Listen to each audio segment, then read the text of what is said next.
So, kailangan nila talaga na magpaliwanag o mag-explain in public. Kasi for the first, hindi natin maiwasang sabihin na for the first time ever na 545 o 550 ang Salatul Eid Fitr. Mas nilamangan pang edhadaha. Salatul Eid Fitr, 545 at 550 ang sala. Nakasanayan natin dito.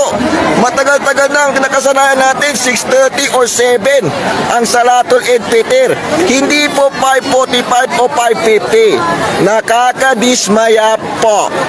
Kasi maraming dumarating na dismayado rin na hindi nakaabot. Hindi lang isa, kundi 1,000 katao yata hindi nakaabot sa Salatul Eid Fitr.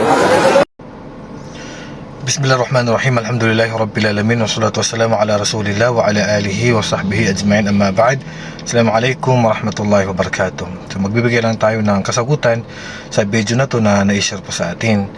Unang-una, ang Salatu al-Eid. Ang Salatu al-Eid ay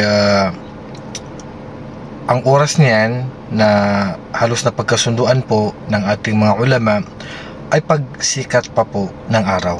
Ang oras po ng Salatul Eid ay pagsikat pa po ng araw.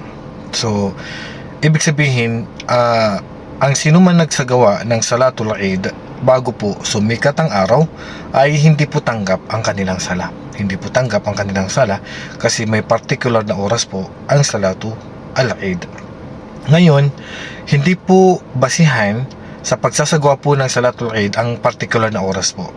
Pabago-bago po yung oras niyan kasi depende po sa pagsikat po ng araw. Hindi po ibig sabihin na taon-taon halimbawa alas 6 po taon-taon yung Salatul Eid o 6:30 po yung Salatul Eid, hindi po yan mananatili sa iisang oras kasi po nakadepende po tayo sa pagsikat po ng araw.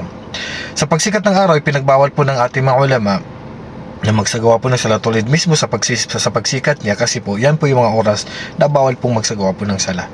Kaya naman nagbigay po ang mga scholar natin ng oras na dapat mga after 15 minutes na pagsikat ng araw, doon po natin isasagawa ang Salatu al-Eid. Ngayon, kung sakali na naisagawa po yung Salatul Eid na hindi pa po niya oras bago po sumikat yung araw at hindi po natin basihan dito yung kanyang oras kundi yung pagsikat ng araw, kung naisagawa po yung Salatul Eid na bago sumikat yung araw, invalid po yung Salatul Eid.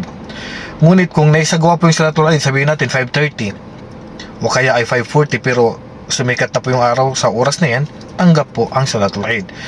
Ngayon, kung naisagawa yung Salatul Eid na hindi pa po niya oras at hindi pa sumisikat yung araw at nalit kayo o maraming jama'a, maraming grupo ang nalit, so ang dapat ay magsasagawa po sila ng Salatu al-Eid kasi po hindi naman po tanggap yung Salatul Eid nung nauna. Hindi po ibig sabihin na hindi ka na magsasala. So magkakaroon kayo ng imam kung din magsasagawa po ng Salatul Eid dahil ang khutbah ay hindi naman po obligado yan kundi yan po ay sunnah. Ang pinakamahalaga ay may sagawa niyo po ang Salatul Eid pagdating po ninyo at nasigurado na po na sumikat na po yung araw, mga ilang minuto po pagkasikat ng araw, dito isasagawa na po natin ang Salatul Eid. At tinuulit ko, kung naisagawa ang Salatul Eid bago sumikat ang araw ay hindi po tanggap ang Salatul Eid at kailangan pong isagawa ang Salatul Eid pagkasikat po ng araw.